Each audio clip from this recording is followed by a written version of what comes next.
When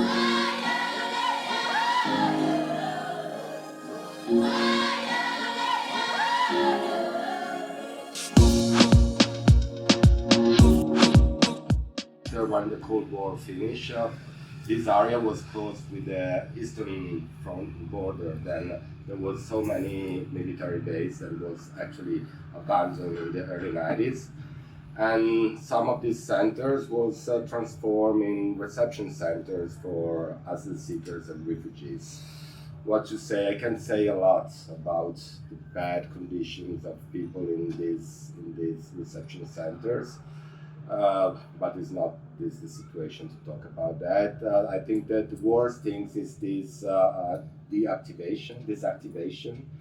Then all these young people who was really in the full of their power and and need to improve themselves was actually abandoned in this place. And military base we know that are not places who facilitate the exchange with local population. Then we decide to start with the first program that was actually a gym center where people in the morning time came to exercise. It was a program who facilitate actually their reactivation, of course, because a lot of them had some trauma related to their permanence in Libya or some other countries where they pass. And after a period with this exercise gym program, I organized a consultation, not so different about what we are doing now. And with an enormous surprise, I discovered how many talent and knowledge was present in this first group of people. They have some skills in embroidery, welding work, carpentry, and of course tailoring and embroidery. And then we decided to organize this program, this workshop, this community work, with the goal to encourage the people, of course, to escape from this activity, but also to facilitate them in their how do you say, to encourage them to continue what they was doing. Some of them they learned this. They have they learn this work in their home country. Some other they learn this work during the trip, because the trip sometimes dure years. It's not like what we do normally, that we take a flight and we move to another place. Some of them they lived at the age of 16, 17, and they arrive at 22, 23. Then the trip was long, and for some of them, it was like a long journey. We start with a first collection of furniture for children. That was a collection of small houses. It was a project called Refugee, because the rifugiati is refugees, but rifugiati is to refuge, Then in Italian there is this, you just need to move an accent and the meaning is different. Then it was a collection of furniture, small houses, because children, they love to protect themselves, to find a kind of comfort zone. And we made it in collaboration with product designer, Matteo Testononi, that supported us in the beginning. And it was very simple shape. It was a collection of small houses, but there was a kind of makeup work on these houses, and was made by, of course, some African guys, that they create this beautiful pattern with colorful pattern. And this first collection has immediately a big success. We had a lot of, we was published on very important magazines like Art Decor, Marie Claire. We express ourselves in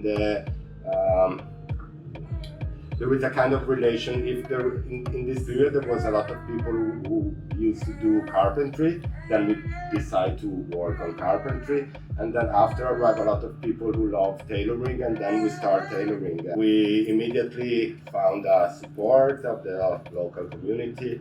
We experimented this way to teach Italian related to verbs and the words related about what we was doing, in the workshop. And after we have a network of lawyers that support the guys and facilitate the guys in this long and complicated path to obtain the refugee status. And of course, in this period, that was really like a bit different compared to now. Also some medical support for some of the people who had some serious problem. We had some cases of like hepatitis and this kind of things that is very common in Africa. Now we are doing this collection of clothing. It is very interesting because we found the support and the collaboration of this important fabrics company that is called Lanificio Paoletti. Federica, member of the Paoletti family. Ah, Federica, I was talking about you. Vieni, metti pure giù.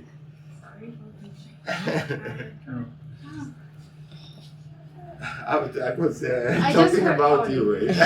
This is Federica.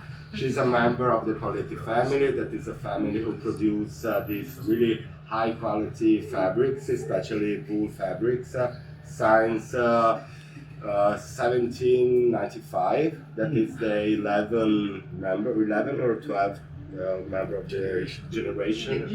How many generations? We say 10, but it's 12 or 13. 10 is easier. They produce actually these very high quality fabrics for like fashion brands and luxury brands like Chanel, Gucci, Balenciaga. And with them we are experimenting this circular economy model. Then we recuperate from them not the waste, and because waste is not a good correct word. The unused. Yeah.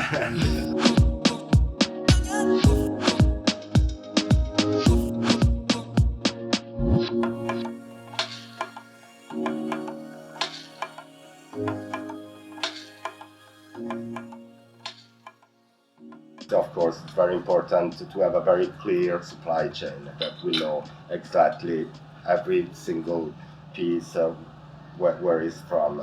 The project is involved in different aspects of sustainability, of course the social sustainability, because we have this program of empowerment for the people who came. Of course, the people who came here for work, it's support by local designer, pattern maker, and we try to work on this gray zone between having a production line but also educational aspect of the project, because of course there is some difference between doing the tailoring in other countries or in Italy that has a very long tradition for fashion, especially on this region. They organize before COVID, now with the COVID they stopped it, but like an open day of the company, of the factory, that is called La Via della Lana, the wool way, that was during the day of Pentecoste. That was to celebrate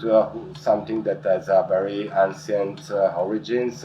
That was during the day of Pentecoste, that is normally during this period, no? It is in May or in June.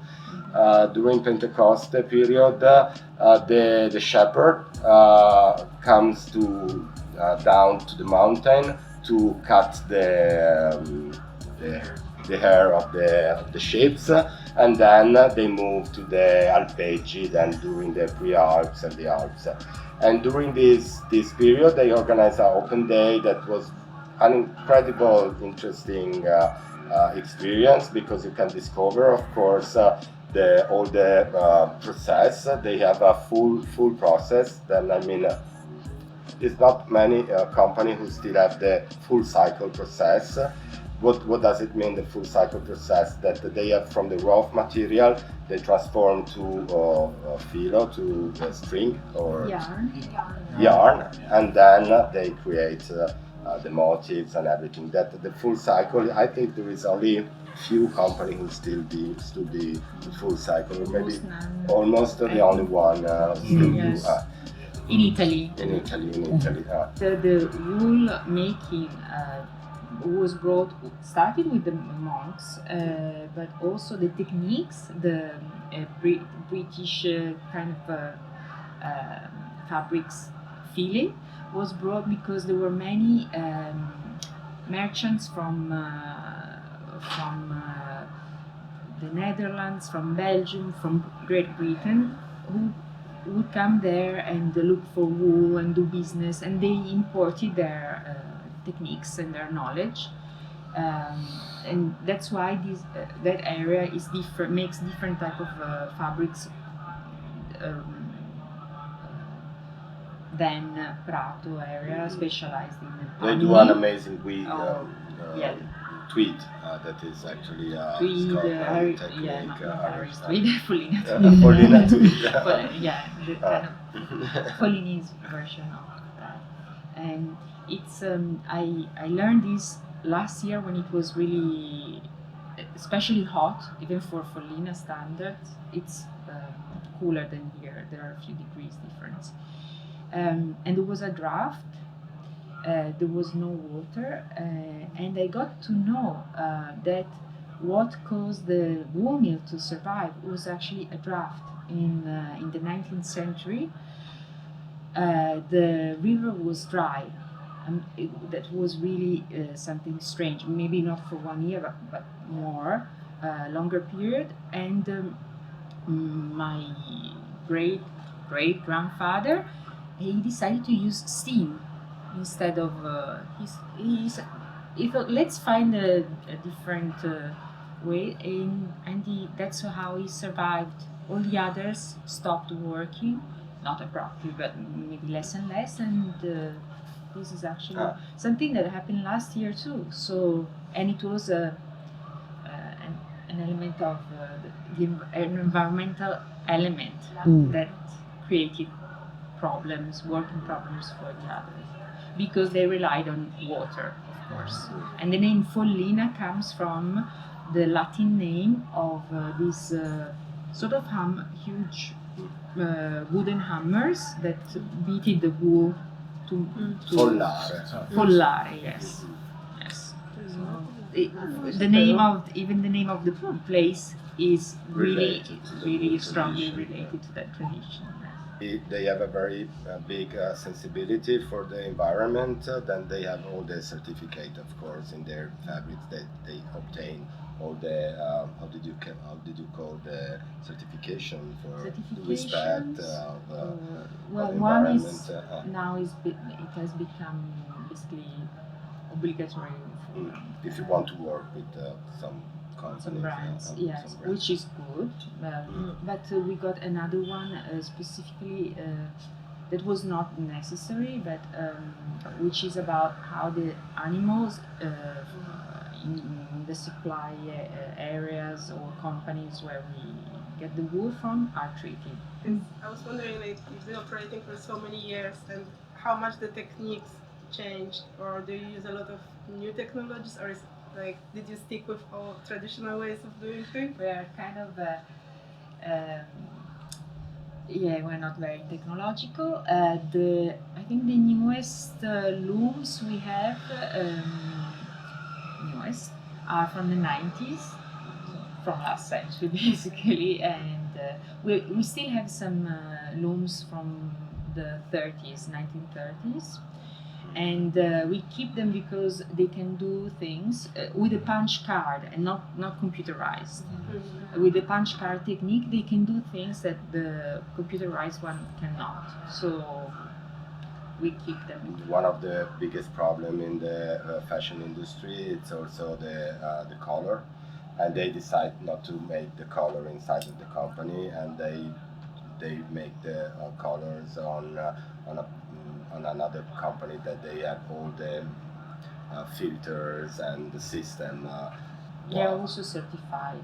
Yes. They also certified. Yeah, of totally. course. And also the last wash, which also uses chemicals sometimes, can use chemicals or is also certified. Yes. They also has a collection of cotton and linen. It's linen or line? Linen. Linen and seta.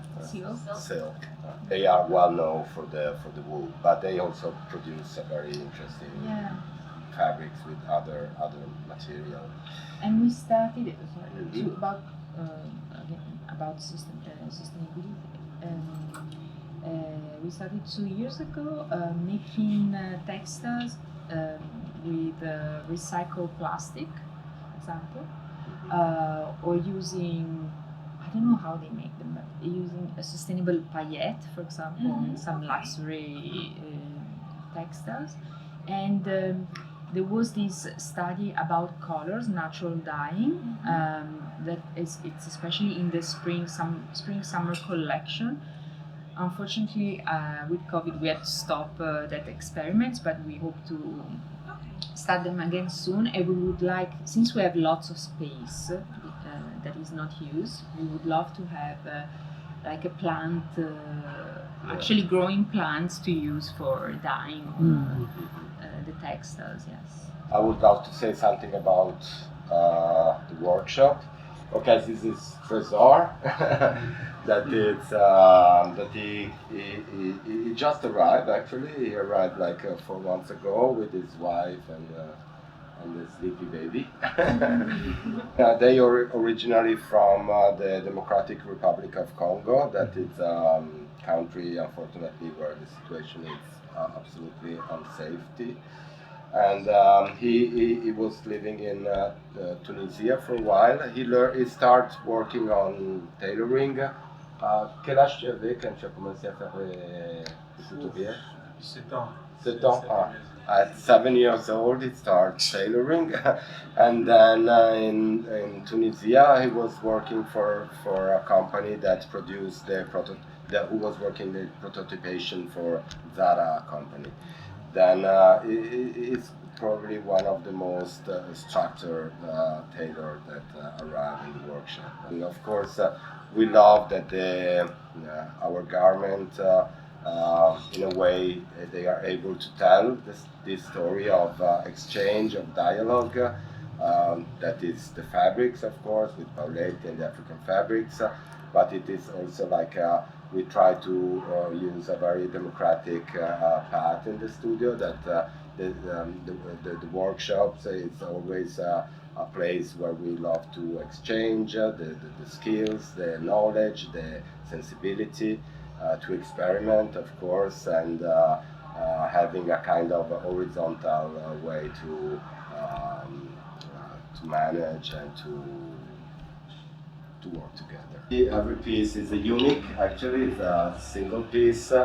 We are trying now to work also with canvas and jean and denim, and what to say, it's very interesting because normally we use a kind of a very basic pattern, and it's the tailor who actually interprets the pattern with the material that we had. That actually, if somebody of you know about the fashion industry, normally when you create, when you have an idea, when you create a pattern, after you go and look for the material that you want to use for this pattern.